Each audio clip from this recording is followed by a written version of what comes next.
So for those that don't know, this is all the Rust movie drama. I say drama, it's a full-blown trial because someone sadly lost their life on the set. So real quick, for those that don't remember, Alec Baldwin was filming a movie called Rust. He was one of the key producers on this film, executive producers. He was holding a gun. The gun went off, whether he shot it or not, whatever. And he killed someone. He killed the cinematographer, Helena Hutchins. This has been going on for quite a while, actually. Now, the Rust armourer got sentenced. Alec Baldwin got let off, didn't he, because of a technicality, suppressed evidence. They're looking to get that trial, a retrial for that. But the Rust armourer obviously come back and said, "Hey, you've thrown Alec Baldwin's situation out of court. Come on now, let's get mine going as well." And apparently, no, Rust armourer has denied release and new trial over suppressed evidence. So let's have a look. Just days after a hearing on whether Rust armourer Hannah Gutierrez Reed should get a new trial or dismissal and be released from a New Mexico state prison over the fatal 2021 shooting. That's how long it's been going on for now. Cinematographer Helena Hutchins, a judge, has said no on all accounts. Quote, defendant has not established that there is a reasonable probability that, had the evidence been available to defendant, the evidence would have produced a different verdict, said Mary Marlowe Sommer. The evidence in question is bullets that were handed over to the Santa Fe Sheriff's Office by ex-Arizona cop and close friend of Gutierrez Reed's Hollywood gun coach father, Troy Tesk, earlier this year. That Alec Baldwin's lawyers never saw. Viewed as suppressed evidence, the revelation of sorts of said bullets led to a decision by Judge Sommer to toss out Baldwin's case and raise the possibility of the release of incarcerated Rust armourer. So it's an interesting one. It says this, with that release now not happening, nor a new trial, Gutierrez Reed's attorney Jason Bowles tells Deadline that his client will appeal both decisions. Yeah, pretty messed up, to be honest. I mean, it's quite interesting how they tried to do that.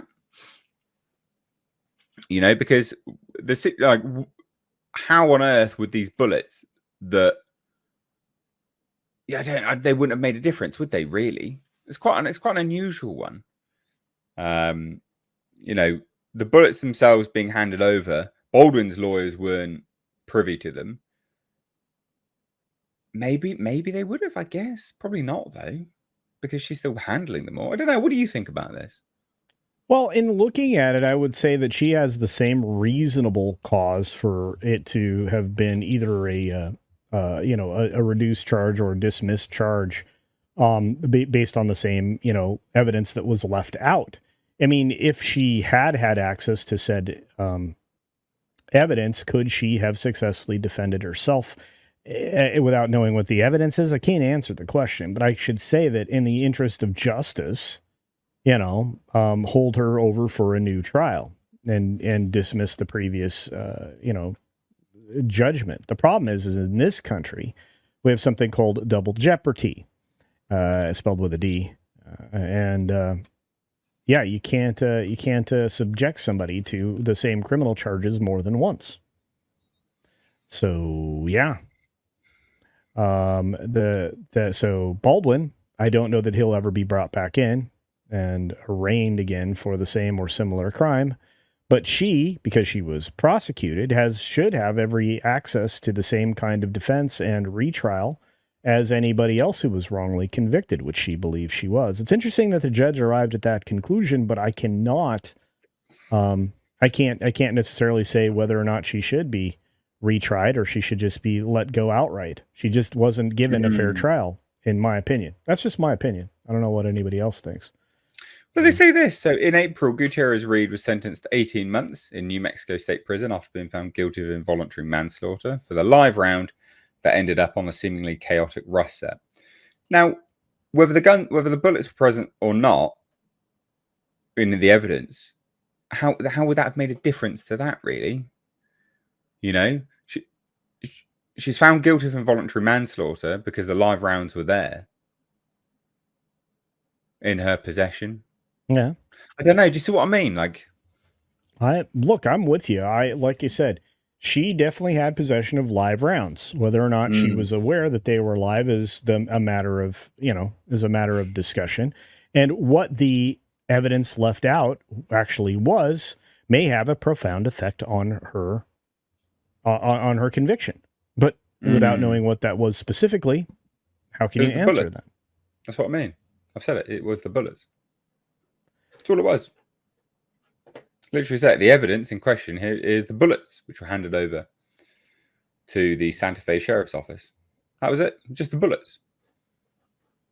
Does seem like they're clutching at straws a little bit, doesn't it? Maybe, but again, a lot of it has to do with how those bullets were prepared, whether or not they'd come through a place that normally prepares those loads, and all of that. I mean, there could be a lot there, and of course, the evidentiary path, may or may not have been compromised along the way. I mean, it's coming from an ex-cop from a state over.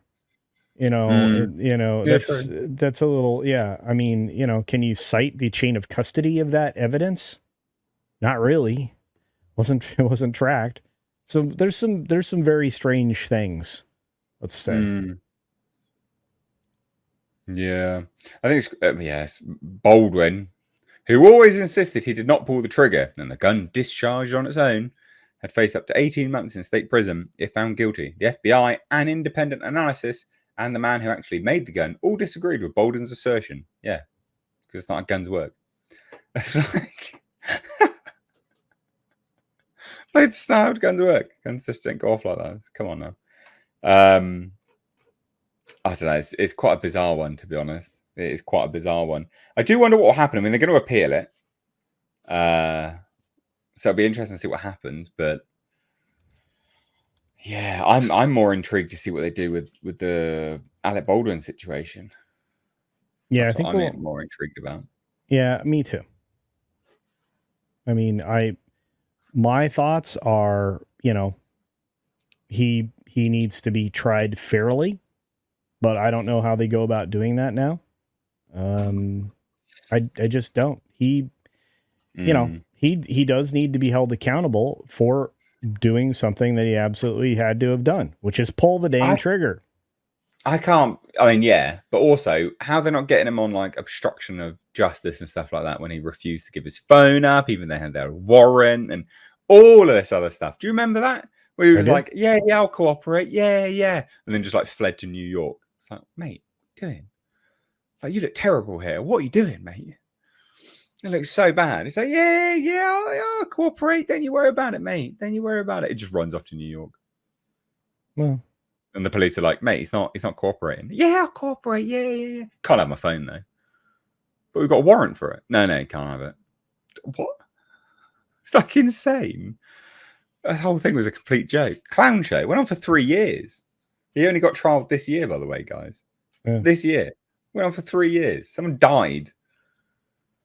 That's just insane. Absolutely insane. It'll be very interesting to see what happens. I just thought it was a real quick thing. Do you think... I don't know. I don't know. I don't think this is a case of someone protecting him because he's like he's in the crowd or anything like that. I think this is a clear case of someone just messing up and actually not giving over the evidence. So, because the FBI wasn't on his side, the FBI were like, "Yeah, no, he definitely pulled the trigger there. Definitely pulled the trigger." I don't know how you could debate that. I mean, we go back to when I first started covering the story. I'm like, how is he saying he didn't pull the trigger? That gun doesn't go off if you don't pull the trigger. You have to pull the hammer back to begin with. You had to squeeze the trigger. You had to discharge the firearm. It's not going to oopsie itself. Well, that's not how revolvers work. No, he seems to think so. Yeah, he's a gun expert now, remember? No. If he was an expert, he would have known better than to actually point the firearm at said, person. True. I don't have any massive sympathy for Hannah Gutierrez Reed. I'm not saying she deserves it or anything like that. I think absolutely deserves a fair trial. And if that evidence may have changed the outcome, then that's obviously not good. But I don't have any massive sympathy for this individual because, I mean, she's a Nepo baby. She's a Nepo kiddo. And yeah, all of her. So this hairstyle that she's got now is completely different to what she was parading around with. She would have like green and purple and pink hair. Oh, and she yeah. was doing like I think she had a Lonely Fans account, and she was Yeah. posing with guns all over the place. She was a proper little turd, not a very nice individual, and a quintessential Nepo baby, quite frankly, not someone that you want working on a set. Yeah, So. I think that was the biggest mistake of them all. Mm. And the thing is she can be a halfway decent looking young lady. She just chose not to be until she where'd went that into come court. from? No, I'm just saying. I mean, because she could have been. I guess so. Sorry, Yeah. maybe it's not something you want to hear, but if that floats your boat, yeah. No, there's no boat floating. Well, mate, you seem to think so. There's something wrong with you. Something terrible. I wouldn't say he was attractive, but all right. All right. It's not my cup of tea. Not my cup. Clearly yours. I'm not sure I want to talk to you anymore. The hell. Oh, dear, oh dear. Right, well, anyway, let's move on. Whatever.